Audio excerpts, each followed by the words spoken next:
presidente. É basicamente...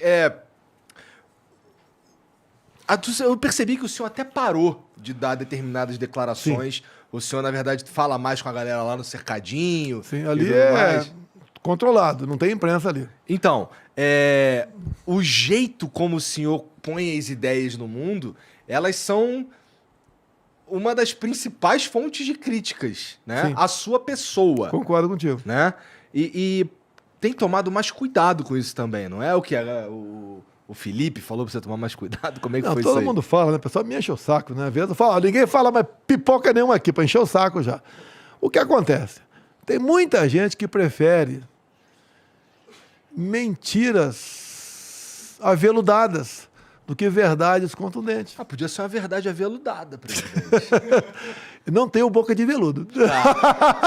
Tá. Como é que o senhor descobriu que não tem? Ninguém até hoje falou sobre isso de mim. Pô.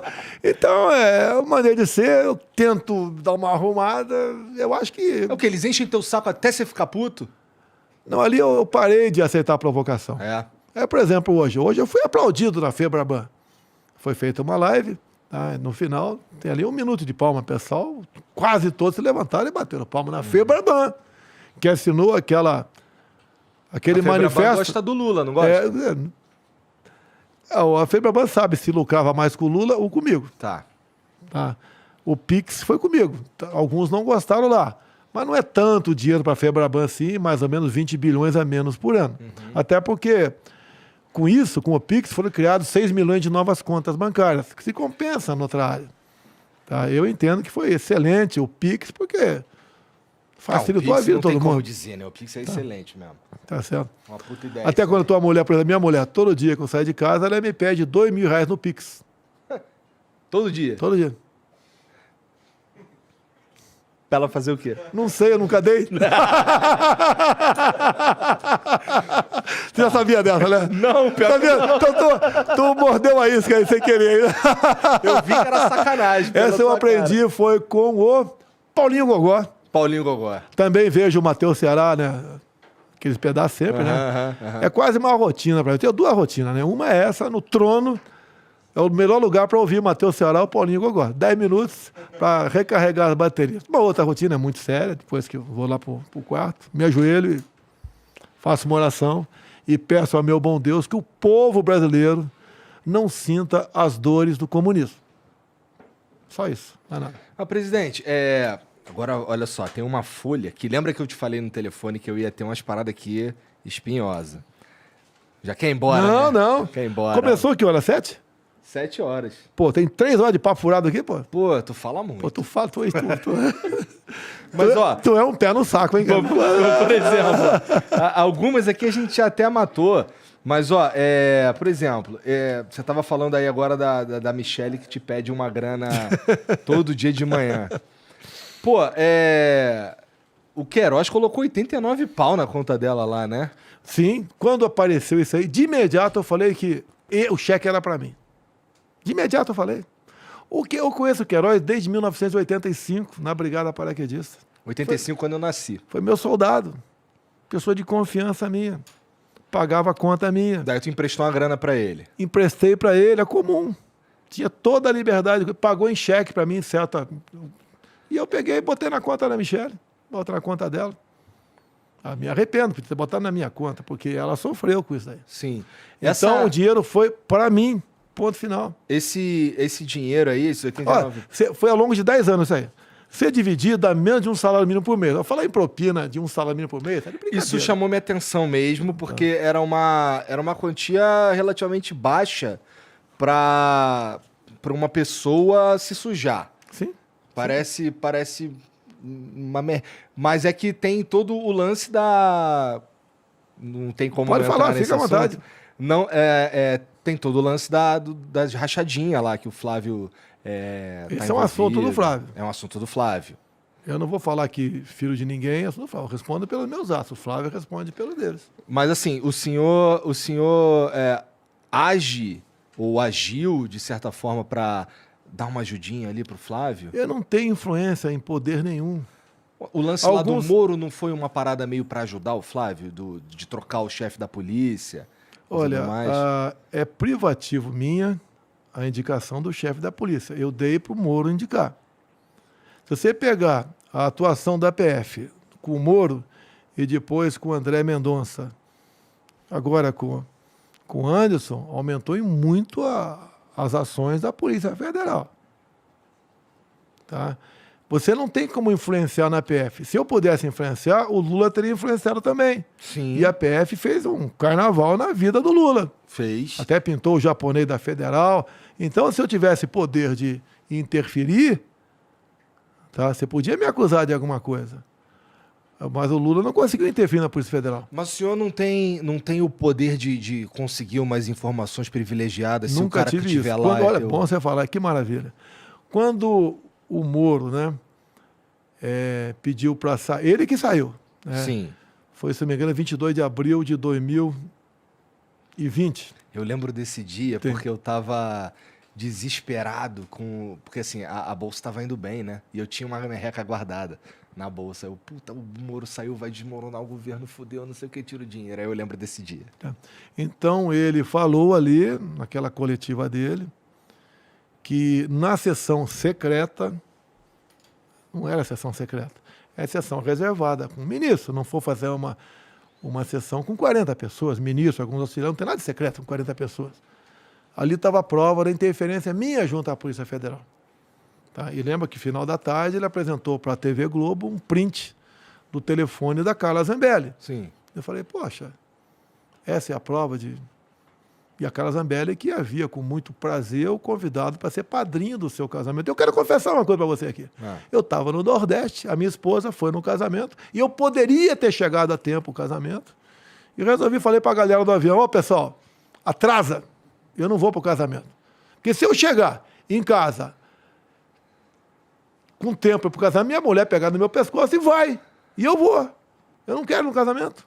Eu posso contar por quê para você até. E acabei não indo no casamento. Ah, por quê? Tá, vou contar por quê, tá certo? Começou no início do Moro lá atrás. Bem, então, sessão secreta.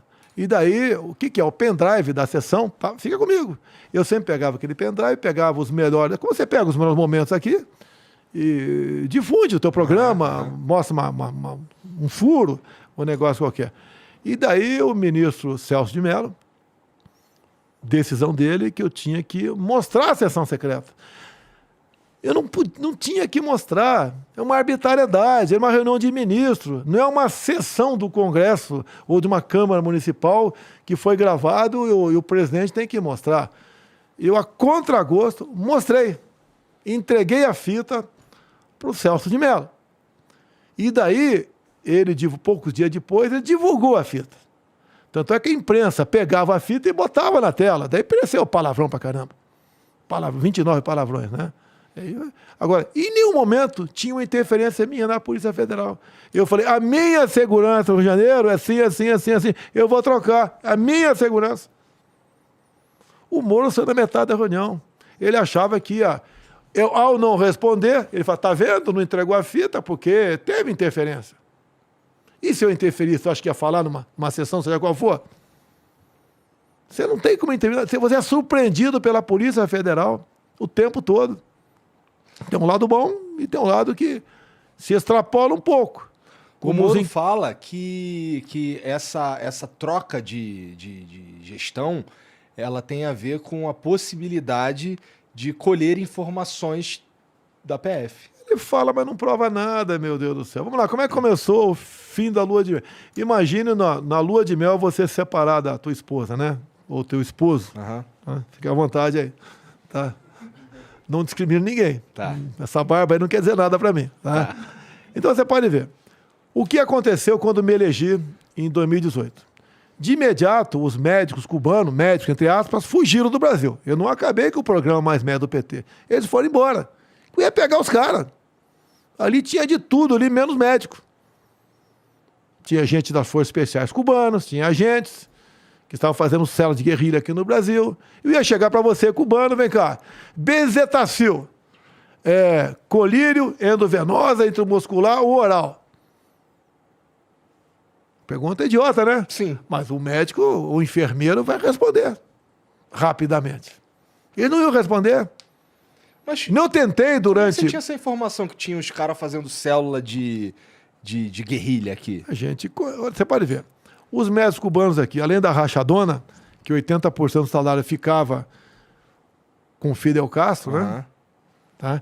Por exemplo, você mora nessa rua aqui, tem uma festa de aniversário na outra rua. O sistema, os cubanos, não deixavam o pessoal que vigiava ir na festa. Ele tinha que ficar confinado em casa. Risco, retaliação na família em Cuba.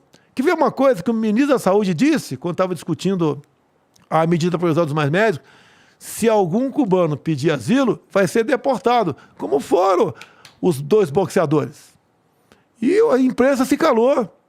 Eu tentei emendar o projeto lá para que o salário dos cubanos fosse depositado na conta em Banco do Brasil ou Caixa Econômica. Não conseguia. Era uma forma de dar dinheiro para Cuba. E Cuba aqui dentro, com muitos deles, formando célula de guerrilha aqui no Brasil. Cuba sempre exportou a guerrilha. Assim foi no tempo do MPLA, FNLA, a guerrilha de Angola. Sempre foi assim. Tá? E eu ia desbaratar isso aí. Tu lembra que a Dilma falou que os médicos eram bons apalpadores? O humilde do povo brasileiro, ele sendo bem tratado, ele fica feliz. Você não precisa manjar nada. Então o médico apalpava a barriga dos brasileiros com algum problema e ficavam satisfeitos. E certas receitas médicas, você pode ter acesso a médicos, guardar isso aí. Coisas absurdas. Imagina numa Covid o que seria feito aqui com esses cubanos. Bem, quando eu assumi, eles foram embora. Eu não mandei ninguém embora. Eu falei, quem ficar aqui eu dou asilo. Ficaram mais de 2.000. Estão todos no Brasil. Honrei minha palavra. E daí uma outra pessoa fugiu do Brasil também. Um tal de Cesare Battisti, que no último dia do governo Lula, 2010, ganhou o direito de ficar no Brasil.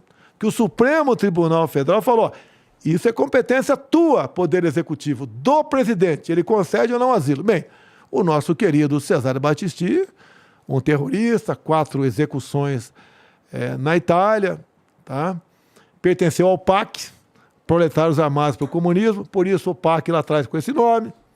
Para ninguém, quando falar em PAC, se fala em Programa de Aceleração do Crescimento. Então o Cesare Battisti fugiu. Bem, no início de janeiro, logo nos primeiros dias do meu governo, ele foi preso na Bolívia. O Evo Morales, então, prendeu o cara e ligou para mim. Estava eu, Moro, Ernesto Araújo, mas 2 ou 3 pessoas conversando com Evo Morales. O Evo falou que... Já é uma coisa engraçada. Sim, até porque ele pertencia ao Folha de São Paulo. Mas o Evo Morales, naquele primeiro momento, não queria encrenca com o presidente que completa uma linha completamente diferente. Sabia que eu queria o fígado dele para entregar para a Itália. Sabia disso. Então a conversa ali. E o Moro insistindo para que o Cesare Battisti, antes de ir para a Itália, posasse na base aérea de Brasília. No primeiro momento, eu balancei. Mostrar um troféu. Mas daí, Papai do Céu me deu uma luz. Eu vou direto para a Itália. E onde é que eu acertei? Pode ser que eu esteja equivocado, mas a princípio. Quem foi o advogado do Cesare Battisti até 2010? Me responda aqui. Não faço ideia. Luiz Roberto Barroso. 2010. Eu já tive um arranca-rabo com ele na porta do Supremo Tribunal Federal. Eu tenho foto do Cesare Battisti na Papuda, quando estava preso aqui. Chico Alencar do lado dele. Suplicy do lado dele. Como um grande herói. Um cara que executou 4 pessoas, entre eles 2 policiais. Por isso o Lula é puto com policial. Tá? Bem, se o Battisti tivesse parado na base aérea de Brasília, onde estava em janeiro de 2019 Luiz Roberto Barroso? Me responda. No STF. Começou a entender a história? Com toda certeza, teria um oficial de justiça na base mandando desembarcar o Cesare Battisti. Eu começaria meu governo com a pata esquerda. Esse câncer dentro do Brasil. Problema com a Itália. Por questão de ego, era ego do Moro? Ou ele sabia que isso poderia acontecer? Ou era santo? Não sei. Graças a Deus, mandei ele para a Itália. Ia começar com pessimamente mal, desculpa aí o pleonasmo abusivo, o meu governo com um terrorista, que era um símbolo da esquerda. E quando o Cesare Battisti pousou na Itália, confessou os 4 crimes que o Barroso sempre disse que era um perseguido político. Entendi. Entendeu? E aí, já pensou em ganhar muito dinheiro com um canal de corte igual esse daqui que você está assistindo? No primeiro link da descrição temos um aulão para você que quer começar um canal de cortes e faturar muito aqui na internet. Também teremos planilhas que irão te ajudar na hora de organizar a produção do seu canal. Tá esperando o quê?